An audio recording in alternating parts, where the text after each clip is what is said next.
Kirazın derisinin altında kiraz, narın içinde nar, benim yüreğimde boylu boyunca memleketim var. Canıma ciğerime dek işlemiş, canıma ciğerime, sapına kadar.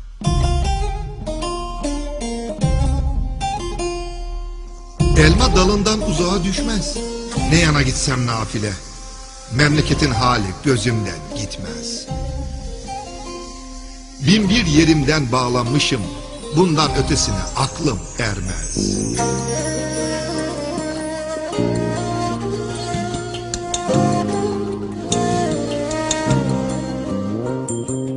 Yerliyim yerli olmasına, ilmik ilmik, damar damar. Yerliyim, bir dilim Trabzon peyniri, bir avuç tiftik, bir çimdik çavdar, bir tutam şile bezi gibi dişimden tırnağıma kadar. Ressamım, yurdumun taşından toprağından sürüp gelir nakışlarım. Taşıma toprağıma toz konduranın alnını karışlarım. Şairim şair olmasına, canım kurban şiirin gerçeğine hasına, içerisine insan kokusu sinmiş mısralara vurgunum. Bıçak gibi kemiğe dayansın yeter, eğri büğrü, kör topal kabulüm. Şairim, zifiri karanlıkta gelse şiirin hası, ayak seslerinden tanırım. Ne zaman bir köy türküsü duysam, şairliğimden utanırım.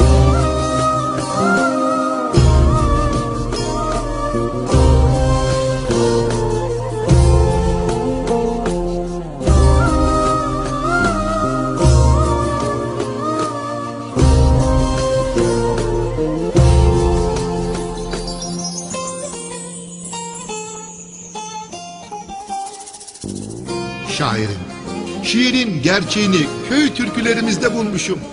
Türkülerle yummuş yıkanmış dilim, onlarla ağlamış, onlarla gülmüşüm. Hey hey, yine de hey hey, salınsın türküler bir uçtan uca, evelallah hepsinde varım.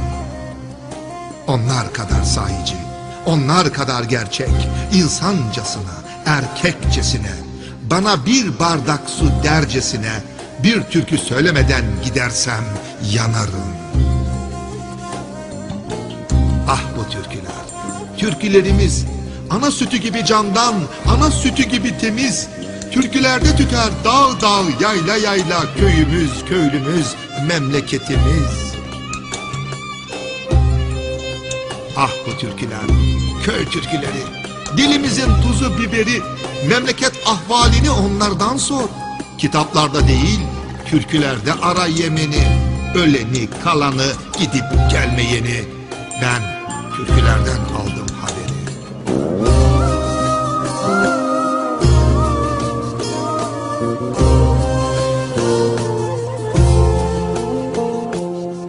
Ah bu türküler, köy türküleri, mis gibi insan kokar, mis gibi toprak, hilesiz, hurdasız, çırılçıplak.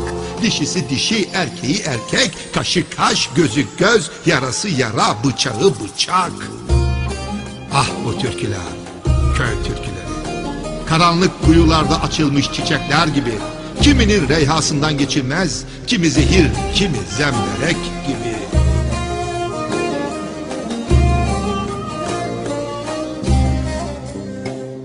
Ah bu türküler, köy türküleri. Olgun bir karpuz gibi yarılır içim, kan damlar ucundan mürekkep değil. İşte söz, işte ses, işte biçim. Uzun kavak gıcım gıcım gıcılar, iliklerine kadar işlemiş sızı. Artık iflah olmaz kavak ağacı, bu türkünün yüreğinde sancı var. Ah bu türküler, köy türküleri. Ne düzeni belli, ne yazanı. Altlarında imza yok ama içlerinde yürek var. Cennet misali sevişen, cehennemler gibi dövüşen, bir çocuk gibi gülüp mağaralar gibi inleyen. Nasıl unutur, nasıl ömründe bir defa Kazım'ın türküsünü dinleyen.